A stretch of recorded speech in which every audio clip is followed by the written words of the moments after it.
Welcome to I dream. విశాఖపట్నంలో హానీ trap జరిగింది. ఒక యువతి ఎన్ఆర్ఐలకి టార్గెట్ చేసుకుంటూ వాళ్ళకి మెసేజ్ పంపిస్తూ పెళ్లి చేసుకుంటానంటూ కోట్లాది రూపాయలు దండుకుంది. ఆమె ఒక తెలివితేటలుగా విశాఖపట్నం కమిషనర్ దగ్గరికి వచ్చారు. కానీ విశాఖపట్నం కమిషనర్ గారి ముందు ఆమె చేసిన ట్రిక్స్ ఫలించక తిరిగి ఆమె బుక్ అయ్యారు. ఆ కేసు ఏంటో, దాని వివరాలు ఏంటో Visakhapatnam police commissioner doctor Bakshi గారు మనతో మాట్లాడతారు. ఆయన అడిగి చాలా క్లారిటీగా తెలుసుకుందాం. సార్ నమస్తే అండి. సార్, ఈ కేసులో తీసుకుంటే చాలా డిఫరెంట్ గా కనిపిస్తుంది. ఆమె ఫస్ట్ కంప్లైంట్ గా మీద రావడం, ఎవరైతే విక్టిమ్ ఉన్నారో ఆయన కూడా తీసుకొచ్చి ఆయనతో కంప్లైంట్ ఇవ్వడానికి మీద ట్రై చేస్తే, మీరు వేసిన క్వశ్చన్స్ కి ఆమె డౌట్ ఫ్లాట్ అయిపోయి ఆమె ఎక్యూజ్డ్ పాత్రలోకి వచ్చారు. అసలు ఆ కేసు ఏంటి, మీ ఇద్దరికి ఏ విధంగా వచ్చారు, మీరు దాన్ని ఏ విధంగా డౌట్ రైజ్ చేసుకుంటూ మీ ఆఫీసర్ దాన్ని కేసులో ఇన్వెస్టిగేషన్ చేయించారు? ఇప్పుడు ఈ విషయంలో నాకు ముందుగానే తెలుసు ఇలా ట్రాక్ చేస్తున్నారు ఈ అమ్మాయి అని. నేను ఈ అమ్మాయి మూవ్మెంట్ ట్రాక్ చేస్తూ వస్తున్నా. అమ్మాయి ఈ ఎన్ఆర్ఐని టార్గెట్ చేశారని కూడా నాకు ముందు నుండి తెలుసు. ఆమెకు తెలియదు మీరు ట్రాక్ చేస్తున్నారు. నాకు తెలుసు. నేను నుండి అమ్మాయి మూవ్మెంట్ ట్రాక్ చేస్తూ వస్తున్నాం కాబట్టి ఆమె ఎలా చేస్తున్నారు, ఎవరిని టార్గెట్ చేశారు, ఎలా ఆమె మూవ్మెంట్ కూడా మాకు బాగా తెలుసు. ఆమె ప్రవర్తన నేను గమనించాను. ఫైనల్ గా ఆమె సిపి దగ్గరికి వస్తారని కూడా నాకు తెలుసు. ఎందుకంటే ఫైనల్ ట్రిక్ వచ్చేసి ఆ అబ్బాయి ద్వారా అబ్బాయి తల్లిదండ్రుల మీద కంప్లైంట్ పెట్టి ఆ తల్లిదండ్రుల నుండి డబ్బు లాక్కోవడం, అది ఫైనల్ టార్గెట్ అన్నమాట. అది అయిపోయిన ఫస్ట్ అబ్బాయి నుండి డబ్బు లాక్కొని, తర్వాత అబ్బాయి తల్లిదండ్రుల నుండి డబ్బు లాక్కొని, మొత్తం ఫ్యామిలీ నుండి మొత్తం ఎక్స్ట్రాక్ట్ చేసుకొని ఆ ఫ్యామిలీని పాడేసి ఆ డస్ట్బిన్ లో పాడేసి ఇంకొక టార్గెట్ వెళ్ళడం. అదే అమ్మాయి. సార్, ఆల్రెడీ మీ నోటీస్ లో కేసు ఉంది. అంతే, నా నోటీస్ లో కేసు ఉంది. కానీ నేను శుభముహూర్తం కోసం, మంచి ముహూర్తం కోసం వెయిట్ చేశాను. ఎండ్ కార్డ్ కోసం చూసారు మీరు? అదే కరెక్ట్ టైంలో మనం స్ట్రైక్ చేస్తేనే మనకు మంచి ఫలితాలు వస్తాయి అని ఆ టైం కోసం వెయిట్ చేసాం. నాకు తెలుసు ఈ రోజు రేపు అమ్మాయి నా దగ్గరికి వస్తారండి. అది కూడా ఆ రోజు ఏమైందంటే అబ్బాయితో కలిసి నా దగ్గరికి వచ్చారండి. అబ్బాయి తల్లిదండ్రుల మీద కంప్లైంట్ ఇవ్వడానికి అబ్బాయిని కూడా ఒప్పించాడు. సో అబ్బాయి నా దగ్గరికి వచ్చాడు. అమ్మాయి మాట విని, అమ్మాయి మాట నమ్మి సొంత తల్లిదండ్రుల మీద కంప్లైంట్ ఇవ్వడానికి నా దగ్గరికి రావడం జరిగింది. అబ్బాయితో నేను మాట్లాడి అబ్బాయికి మొత్తం చెప్పాము, ఇలా అమ్మాయి చేస్తున్నారు. ఎప్పుడు అబ్బాయి నా దగ్గరికి వచ్చాడండి, అప్పుడు కూడా అమ్మాయి ఇన్ఫ్లుయెన్స్ లోనే ఉన్నారండి. ఎందుకంటే మొత్తం పెట్టేసి మొత్తం హిప్నోటైజ్ చేసి నా దగ్గరికి పంపించారు తల్లిదండ్రులు కంప్లైంట్ ఇవ్వడానికి.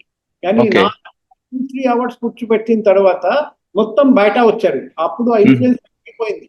అప్పుడు స్లోగా మెమరీ తిరిగి వచ్చింది, స్లోగా ఇంటెలిజెన్స్ తిరిగి వచ్చింది. అప్పుడు అంతా అర్థం చేసుకున్నాడు.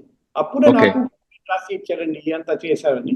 ఆ విధంగా మేము అమ్మాయిని అక్కడ బయట పెట్టేసి పోలీసు వాళ్ళని రప్పించి కేసు కట్టేసి అరెస్ట్ చేయడం జరిగింది. ఓకే సార్, ఫస్ట్ మీరు ట్రాక్ చేసిన విషయం అమ్మాయికి తెలియదు. మీ దగ్గరకు వచ్చిన తర్వాత మీరు అమ్మాయితో మాట్లాడారా సార్? నేను అమ్మాయిని దగ్గరికి రానియలేదు. ఎందుకంటే అమ్మాయి నాకు బాగా తెలుసు. అమ్మాయి మగ మనిషి దగ్గరికి పంపిస్తే అమ్మాయి ఎలా ట్రాప్ చేయాలి ఆ విద్య ఆ అమ్మాయికి ఉంది కాబట్టి అమ్మాయిని ఏ మగ మనిషితో కలవడానికి కూడా అవకాశం ఇవ్వకూడదు. అందుకే నా దగ్గర రమ్మని చెప్పలేదు. నేను కలుస్తామని బయట కూర్చోబెట్టి ఈ లోపల అంతా మేము 2-3 అవర్స్ లో ప్రిపేర్ చేసి తర్వాత పోలీస్ రప్పించి కేసు రిజిస్టర్ చేసి తర్వాత అమ్మాయిని అరెస్ట్ చేయడం జరిగింది. సార్, మీరు చేసిన ట్రిక్ వల్ల అమ్మాయికి షాక్ అయిందా? ఆమె కంప్లైంట్ వస్తే ఎక్యూజ్డ్ పార్టీలోకి వచ్చింది కదా ఆవిడ. అమ్మాయి లాస్ట్ మూమెంట్ వరకు ఇప్పుడు అమ్మాయిని పోలీస్ కస్టడీకి తీసుకుంటున్నాం. అమ్మాయి ఫోన్స్ లో అంత డీటెయిల్స్ ఉన్నాయి. అమ్మాయి గ్యాంగ్ మెంబర్స్, మూట సభ్యుల గురించి. ఎందుకంటే ఇది ఒక ఆర్గనైజ్ క్రైమ్ అన్నమాట. ఈ ఆర్గనైజ్ ఇంకా చాలా మంది ఇన్వాల్వ్మెంట్ ఉంది. ఆ గుర్తించాలి ఎవరెవరు ఉన్నారు వాళ్ళ మీద ఎవిడెన్స్ అంతా అమ్మాయి మొబైల్లో ఉంది. అమ్మాయి మొబైల్ అంతా ఫింగర్ ప్రింట్ ఇంప్రెషన్ ఇవ్వకపోతే అది మనం ఓపెన్ చేయలేం. అమ్మాయి లాస్ట్ మూమెంట్ వరకు మేము అది ఓపెన్ చేయండి అని చెప్తే సిపి గారితో కలవడానికి పర్మిషన్ ఇవ్వండి అప్పుడు నేను ఓపెన్ చేసి ఇస్తానని చెప్తే కూడా నన్ను నిరాకరించాను. ఇప్పుడు పోలీస్ కస్టడీ తీసుకుంటా, అప్పుడు అమ్మాయి అడిగితే నేను వస్తాను, అమ్మాయి దగ్గరికి వెళ్ళి చెప్తాను ఇప్పుడు నువ్వు కలిసావు కదా, ఇప్పుడు ఓపెన్ చేసి నాకు ఇమ్మని చెప్తాను. ఓకే సార్, ఆమె దగ్గర దాదాపు 1 lakh 1 kg gold, 1/2 kg silver, 1 lakh cash, ఇవంతా ఎక్కడ వచ్చాయండి ఆవిడకి? ఇదంతా ఈ క్రైమ్ ఎప్పుడు నుంచి చేస్తూనే ఉందామే? చాలా సంవత్సరాల నుండి చేస్తున్నారు. చాలా మంది వ్యక్తులను ఆల్రెడీ ఇలా మోసం చేశారు. ఆ వ్యక్తులు కాకుండా వాళ్ళ ఫ్యామిలీ నుండి కూడా లాస్ట్ ఫండింగ్ ఎక్స్ట్రాక్ట్ చేశారు. సో అది ఒక బిజినెస్ లాగా అయిపోయింది. ఇది ఒక ఆర్గనైజ్ క్రైమ్ చాలా రోజులు నడుస్తుంది, ఇంతవరకు బయట పడలేదు. అది కాకుండా అమ్మాయి ఎలా చేస్తారు, అమ్మాయి ఈ ట్రిక్స్ తెలిసిపోయిందంటే అమ్మాయి వాళ్ళ మీద తిరిగి కేసు పెడతారు, రేప్ కేసు పెడతారు. దానివల్ల కూడా చాలా మంది సఫర్ అయ్యారు. ఓకే సార్, ఈ అమ్మాయి యొక్క ఎంఓ ఎలాగుంటదండి? అమ్మాయి అంటే ఎవరిని టార్గెట్ చేస్తుంది ఇప్పుడు ఎక్కువ? సో అమ్మాయి ఒక మూటలో ఒక సభ్యురాలు అన్నమాట. ఉన్న వాళ్ళు సెలెక్ట్ చేస్తారు టార్గెట్. నంబర్ 1 మ్యారీడ్ ఉండాలి, నంబర్ 2 డబ్బు ఉండాలి. ఈ ఫస్ట్ టైం ఈ ఎన్ఆర్ఐ వ్యక్తి వచ్చేసి అన్మ్యారీడ్ బ్యాచిలర్. ఇంతవరకు అమ్మాయి మ్యారీడ్ మెన్ అయితేనే సెలెక్ట్ చేశారు. చేసి తర్వాత ఇలా ఫిజికల్ రిలేషన్షిప్ పెట్టుకొని తల్లిదండ్రుల నుండి దూరం చేసి, వాయిస్ నుండి దూరం చేసి, పిల్లల నుండి దూరం చేసి, మొత్తం కంట్రోల్లో పెట్టుకొని మొత్తం డబ్బు లాగేసి లాస్ట్ మూమెంట్లో అబ్బాయి పెళ్లి చేయమని రిక్వెస్ట్ చేస్తే, ఇప్పుడు నాకు తెలిసింది నీకు పెళ్ళాం ఉన్నారు, నీకు పిల్లలు ఉన్నారు, నేను ఎలా పెళ్లి చేస్తామని వదిలేసి వెళ్ళిపోతాను. ఫైనల్గా ఇన్సిస్ట్ చేస్తే నీ మీద రేప్ కేసు పెడతామని బెదిరించి తర్వాత వచ్చేస్తాడు. సో ఈసారి మాత్రం పంత మార్చుకొని ఒక బ్యాచిలర్ని టార్గెట్ చేశారు. ఇది ఫస్ట్ టైం. సో చాలా మ్యారేజ్ మెన్ ఆల్రెడీ మొత్తం సర్వస్వం కోల్పోయాడండి. కానీ మ్యారేడ్ వ్యక్తి ఇలా ఫిజికల్ రిలేషన్షిప్ పెట్టుకున్నాడు, అంతా పోగొట్టుకున్నాడు, బయటికి వచ్చి చెప్తే మర్యాద పోతుందని ముందుకు రాలేకపోతున్నారు. రీసెంట్ గా ఇంకొక వ్యక్తి ఇది బహిర్గతం అయిన తర్వాత బయటికి వచ్చి మాకు తండ్రితో పాటు నా దగ్గరికి వచ్చి ఇదే మాదిరిగా మేము కూడా మోసపోయాం, సర్వస్వం పోయింది, అంతా పోయింది అని చెప్తే మేము కంచర్పాలెం పోలీస్ స్టేషన్ పంపించాము. అక్కడ కేసు రిజిస్టర్ అయింది. ఈ రోజు ప్రెస్ రిలీజ్ కూడా ఇవ్వబోతుంది. ఇది సార్ ఈ ఎంఓలో ఉన్న వాళ్ళు చాలా మంది ఉన్నారంట ఈ ట్రాప్ లో. ఇంకా ఉన్నారు. వాళ్ళు ముందుకు వస్తే తప్ప మేము బయట చెప్పలేము. సార్, ఇటువంటి కేసుల్లో మీరు చెప్తున్నట్లుగా చాలా మంది పరువు పోతుందని, పోలీస్ స్టేషన్కి వస్తే మీడియాలో వస్తుందని చాలా మంది వెనకంజ వేస్తుంటారు. ఈ అమ్మాయి ట్రాప్ లో ఉన్న వాళ్ళు మీ దగ్గర రావాలంటే మీరు వాళ్ళకి ఇచ్చే ఇన్సూరెన్స్ అండి, మీడియాకి తెలియకుండా కాన్ఫిడెన్షియల్ గా ఇన్వెస్టిగేషన్ చేస్తారా? ఇప్పుడు నా పర్సనల్ కాంటాక్ట్ నంబర్ నేను అందరికీ చెప్పాము. వైజాగ్ లో ఉన్న అందరికీ నా పర్సనల్ కాంటాక్ట్ నంబర్ తెలుసు. నాకు ప్రతిరోజు UK, USA, Africa, west Asia, east Asia నుండి కాల్స్ వస్తాయి. వైజాగ్ లో ఉన్న వాళ్ళు కూడా కాల్ చేస్తారు. వైజాగ్ లో లేని వాళ్ళు, వైజాగ్ తో సంబంధం లేని వాళ్ళు కూడా కాల్ చేసి హెల్ప్ అడుగుతారు. సో ఈ అందరికీ నేను చెప్తున్నా, నా పర్సనల్ కాంటాక్ట్ నంబర్ మీ దగ్గర మీరు తెలుసుకోండి. కావాలంటే నేను మళ్ళీ ఇప్పుడు మీ ద్వారా కమ్యూనికేట్ చేస్తాము. ఓకే, నాకు పర్సనల్గా కాంటాక్ట్ చేస్తే నేను మీకు హెల్ప్ చేస్తాను. నా పర్సనల్ కాంటాక్ట్ నంబర్ వచ్చేసి 79950 ఓకే 95799 79950 ఓకే 79950 95799. ఇది నా పర్సనల్ కాంటాక్ట్ నంబర్. నెంబర్.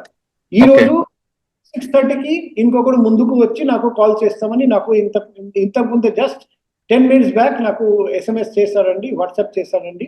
అతను 6:30కి కాల్ చేసి నేను కూడా ఈ జమైమా ట్రాప్ లో పడ్డాను, సర్వస్వం కోల్పోయింది, నేను ముందుకు రావడానికి సిద్ధంగా ఉన్నానని ఇంతకు ముందు చెప్పారండి. సో ఇతను కూడా ముందుకు వస్తే ఇంకొక కేసు రిజిస్టర్ చేస్తాం. So Okay. ఇలా అంతా కోల్పోయారండి, మొత్తం పోగొట్టుకున్నారండి. వాళ్ళు ఈ నంబర్లో మాకు కాంటాక్ట్ చేసుకోవచ్చు, ఫోన్ చేసుకోవచ్చు, SMS వాట్సాప్ ద్వారా కాంటాక్ట్ చేసుకోవచ్చు. నేను మీకు సలహా ఇస్తాను, ఏ విధంగా మీకు న్యాయం జరుగుతుంది, మేము అన్ని విధంగా హెల్ప్ చేస్తాం. ఓకే. సరే, ఈమె ఆల్రెడీ ఎవరి మీద రేప్ కేసు ఆల్రెడీ పెట్టుంది అనుకోండి, ఆల్రెడీ ఆ కేసులో ఇప్పుడు ఎవిడెన్స్ పనికొస్తుంది అంటారు? ఈమె ఆల్రెడీ ఈమె యాటిట్యూడ్ ఈ విధంగా ఉందని మన కోర్టు వేసుకోవచ్చా? ఇప్పుడు ఆల్రెడీ అటువంటి ఒక రేప్ కేసు నాకు తెలిసి ఆల్రెడీ కోర్టులోనే ఉంది. సో అవును. ఖచ్చితంగా ఈరోజు ఆ బాధితుడు ఆ కేసులో ముద్దాయి, యాక్చువల్ గా అతను బాధితుడు. ఇప్పుడు రామని చెప్పాను, ఈ ఆల్రెడీ మా రూమ్ బయట వెయిట్ చేస్తున్నారండి, అతన్ని ఎవిడెన్స్ మొత్తం కోర్టులో ప్రొడ్యూస్ చేయమని చెప్తాం.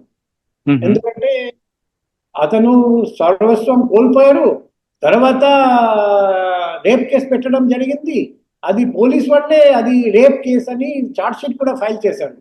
ఇప్పుడు నేను చెప్తాను, మీరు ఈ ఎవిడెన్స్ అంతా కోర్టులో ప్రొడ్యూస్ చేస్తే మీకు మీ మర్యాద కొంతవరకు రిటర్న్ వస్తుంది, మీకు న్యాయం జరుగుతుందని నేను సజెషన్ ఇస్తాను. అతను బయట వెయిట్ చేస్తాను. ఓకే సార్, సాధారణంగా ఇటువంటి హానీ ట్రాప్ చేసే వాళ్ళు విశాఖపట్నం ఆ ప్రాంతంలో కనిపిస్తుంటారు. అంటే వాళ్ళ యాటిట్యూడ్ అది వాళ్ళ హ్యాబిచువల్ ఎఫెండర్ గా తిరుగుతుంటారు. అటువంటి వాళ్ళ ట్రాప్ లో పడకుండా ఉండాలంటే మీరు మగవారికి ఇచ్చే సలహా ఏంటండి? ఇప్పుడు మ్యారీడ్ మెన్ అంటే మీ భార్య కంటే బెటర్ లేడీ మీకు దొరకడం నేను చెప్తాను. అన్మ్యారీడ్ అయితే నేను చెప్తాను, అమ్మాయితో పరిచయం అవుతుంది ఇన్స్టాగ్రామ్ సోషల్ మీడియాలో, ఫస్ట్ యాంటిసిడెంట్స్ వెరిఫై చేయండి, బ్యాక్గ్రౌండ్ వెరిఫై చేయండి, 10 మందితో అడగండి. జస్ట్ మాయా మాటలు విని నమ్మి మోసపోకండి. ఎందుకంటే చాలా మంది అమ్మాయిలు కూడా ఈరోజు మోసపోతారు, అబ్బాయిలు మోసం చేస్తారు. మామూలుగా అమ్మాయిలు ఎక్కువ మోసపోతారు, అబ్బాయిలు తక్కువ.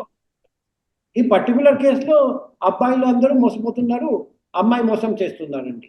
కానీ యాక్చువల్గా మన ప్రపంచంలో ఈరోజు చూస్తే అబ్బాయి కూడా మోసపోతారు, అమ్మాయి కూడా మోసపోతారు. అందుకే ఏదైనా రిలేషన్షిప్ మొదలు పెట్టాలంటే ఫస్ట్ ఖచ్చితంగా బ్యాక్గ్రౌండ్ వెరిఫై చేయాలి.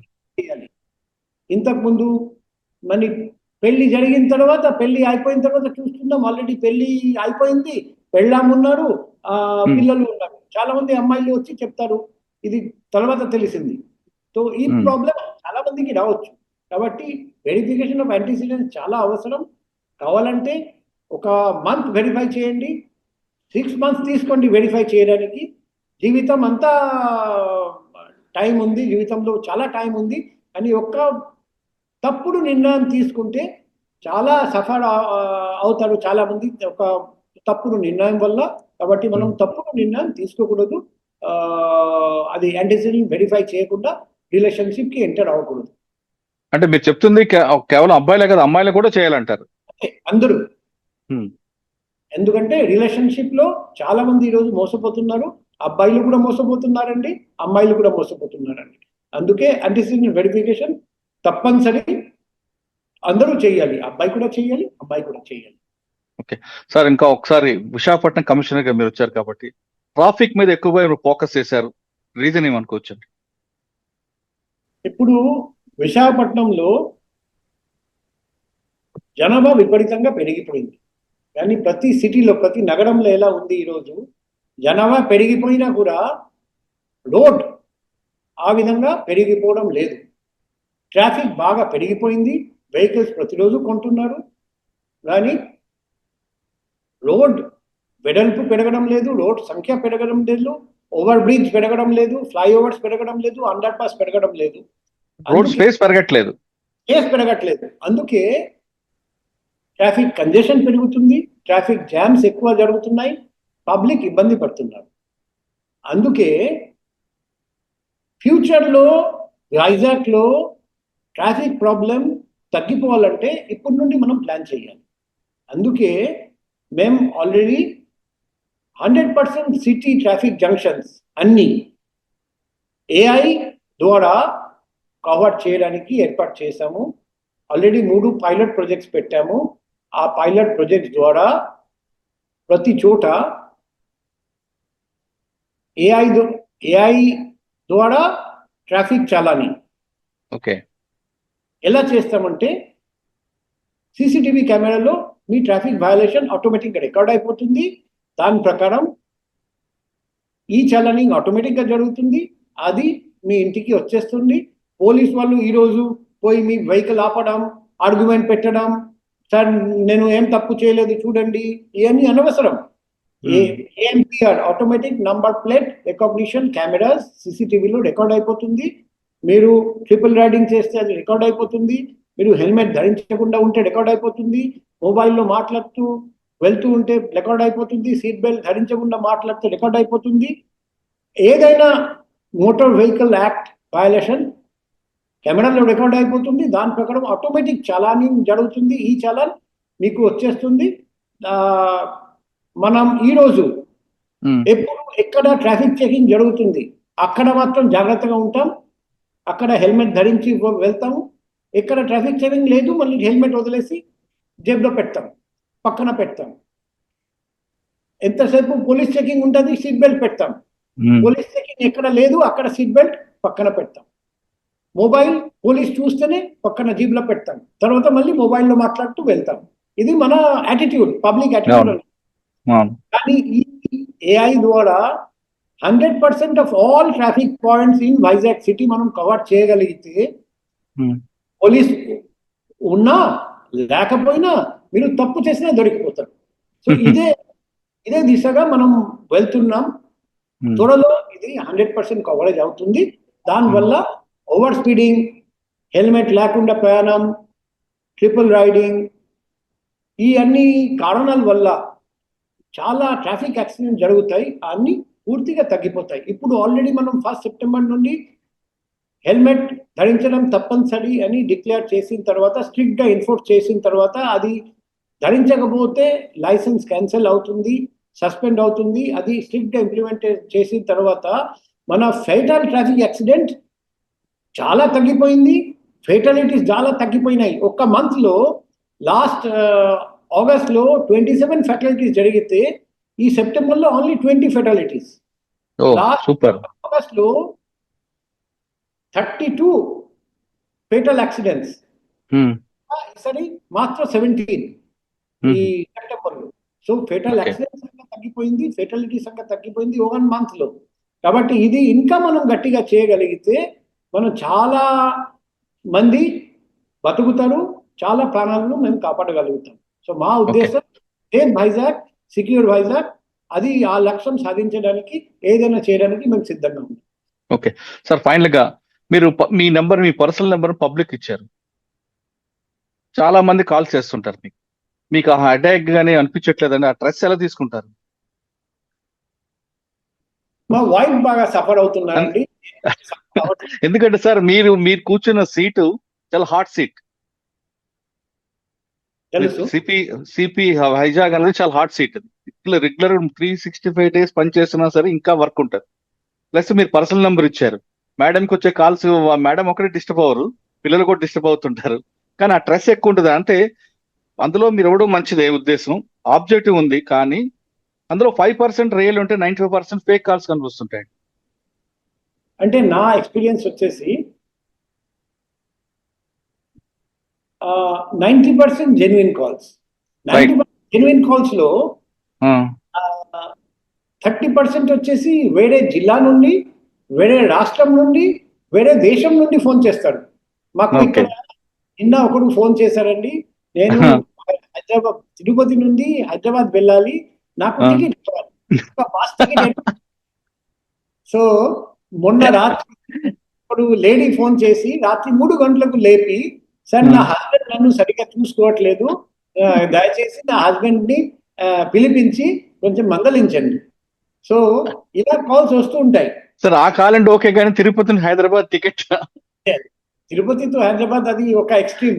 కానీ ఇంకొకటి చూడాలి, వెస్ట్ ఏషియా నుండి ఒక వ్యక్తి ఫోన్ చేసి నన్ను ఇలా టార్చర్ చేస్తున్నారు, నేను ఎవరికి చెప్పాలి నాకు తెలియదు, నేను అది తిరిగి తీసుకురావడం జరిగింది, బర్మా మయన్మార్ లో ఉంటే తీసుకురావడం జరిగింది, కువైట్ లో ఉంటే తీసుకురావడం జరిగింది, ఒక లేడీ బాగా సఫర్ అవుతే అది ఖతార్ నుండి కాల్ చేస్తే ఆ వెస్ట్ ఏషియా నుండి తీసుకురావడం జరిగింది.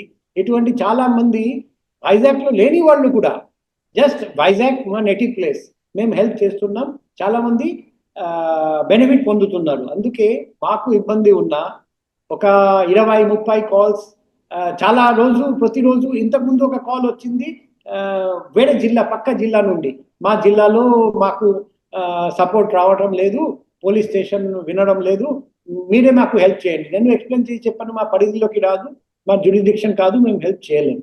సో ఇటువంటి కాల్స్ వస్తున్నాయి. కానీ ఈ 100 కాల్స్ లో ఒక 5 కాల్స్ కూడా అనుకోండి ఎక్కడ న్యాయం జరగలేదు, కానీ నాకు కాల్ చేస్తే న్యాయం జరుగుతుంది. అదే మా బెనిఫిట్ అన్నమాట. ఆ విధంగా నేను చూస్తున్నాను. నా సఫరింగ్ పక్కన పెట్టండి, ఈ అవకాశం మాకు భగవంతుడు ఇచ్చారండి, మన గవర్నమెంట్ ఇచ్చారండి, సద్వినియోగం చేసుకుంటే 10 మందికి మేలు జరుగుతుంది. ఆ విధంగా నేను చూస్తున్నాను. నా సఫరింగ్ గురించి లేదు, నా వైఫ్ కి కూడా ఎక్స్ప్లెయిన్ చేసి చెప్తున్నాం, ఈ అవకాశం మళ్ళీ రేపు రాకపోవచ్చు, ఈ అవకాశం వచ్చింది, మేము 10 మందికి మేలు చేస్తాం. ఆమె కూడా అర్థం చేసుకొని యాక్సెప్ట్ చేస్తున్నారు. కాదు, మీకు అంత టైం ఉంటుందా సార్? అదే ఇప్పుడు మీరు ఫోన్ ఇంటర్వ్యూ కొన్ని కాల్స్ వచ్చాయి, నేను అన్ని డిస్కనెక్ట్ చేస్తాము, మీది అయిపోయిన వెంటనే కాల్ బ్యాక్ చేస్తాను. కానీ మేడం ముందు మేడం సెల్యూట్ కొట్టాలి, మేడం కి సెల్యూట్ కొట్టాలి. మేడం చాలా అండర్స్టాండింగ్ వైఫ్. ఎందుకంటే నా పిల్లలు వేరే రూమ్ లో కూర్చుంటారండి, వేరే రూమ్ లో పడుకుంటారండి, కానీ నేను మేడం సేమ్ రూమ్ లో పడుకోవాలి. కాబట్టి మేడం డిస్టర్బెన్స్ రాత్రి అంతా, కానీ మేడం యాక్సెప్ట్ చేశారండి. నన్ను ఎలా యాక్సెప్ట్ చేశారండి, నా ఫోన్ కూడా అలాగే యాక్సెప్ట్ చేశారండి. సో కానీ ఎప్పుడో ఒకప్పుడు ఇరిటేషన్ వస్తుంది కదా సార్ మేడం కూడా. నేను మేడం కి ఏం చెప్పాను, నేను అర్లీ మార్నింగ్ వెళ్ళిపోతా, 1 గంట 2 గంట 3 గంటలకు వస్తాను, ఈ మొత్తం టైం రాత్రి స్లీప్ డిస్టర్బెన్స్ ఉంటుంది, ఈ డే టైంలో కొంచెం మీరు కంపెన్సేట్ చేయాలి ఎక్స్ప్లెయిన్ చేశాను. సో నా వైఫ్ ఒప్పుకున్నారండి. ఆవిడకి మా తరపున థ్యాంక్స్ చెప్పండి. ఖచ్చితంగా చెప్పండి. ఫైనల్ గా తీసుకుంటే విశాఖపట్నంలో ఏ సమస్య వచ్చినా, అంటే లా అండ్ ఆర్డర్ విషయంలో కానీ జరిగితే ఖచ్చితంగా నా పర్సనల్ నెంబర్ ఫోన్ చేయండి, నేను ఖచ్చితంగా స్పందిస్తానని చెప్తున్నారు విశాఖపట్నం కమిషనర్ గారు. ఇది ఒకప్పుడు విశాఖపట్నంలో కాదు, తెలుగు సినిమా పరిస్థితిలో ఒక సినిమా వచ్చింది, శివమణి. 2 పూర్ణ మార్కెట్ దగ్గర ఉంటాను, పూర్ణ మార్కెట్ సిఐని 2 కిలోమీటర్ దూరంలో 2 నిమిషాలు వస్తానంటూ నాగార్జున గారు ఒక డైలాగ్ చెప్తారు. అది ఎంత పాపులర్ అయిందో అదే విధంగా ఇప్పుడు విశాఖపట్నం కమిషనర్ డాక్టర్ బార్చి గారు ఇచ్చిన నెంబర్ కూడా అంతే పాపులర్ అయింది. ఆయన కంప్లైంట్ ఇచ్చింది అర్ధరాత్రి అయినా సరే రెస్పాండ్ అవుతానంటూ ఆయన పర్సనల్ నెంబర్ ఇచ్చిన తర్వాత కేవలం విశాఖపట్నం ప్రజలే కాదు, చుట్టుపక్కల వాసులు, రాష్ట్రాలు దాటిన వాళ్ళు, దేశాలు కూడా వాళ్ళు ఫోన్ చేస్తున్నారంటే పోలీసుల మీద నమ్మకం అనేది పెరిగింది.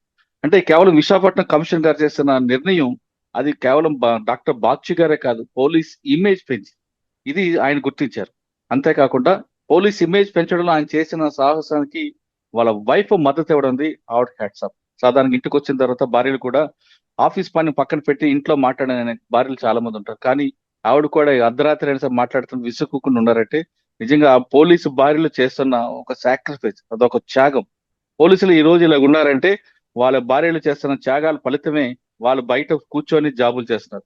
ఎక్కడో పండగ జరుగుతుంది, ఏ పండగ వచ్చినా వాళ్ళందరూ రోడ్డు మీద ఉంటారు, పిల్లలు పుట్టినరోజు అయితే రోడ్డు మీద ఉంటారు, కానీ భార్యలు మాత్రం పిల్లలకి నచ్చెప్పి డాడీ ప్రజల కోసం పనిచేస్తున్నారు అని చెప్తూ వాళ్ళలో మోటివేషన్ తీసుకొస్తారు.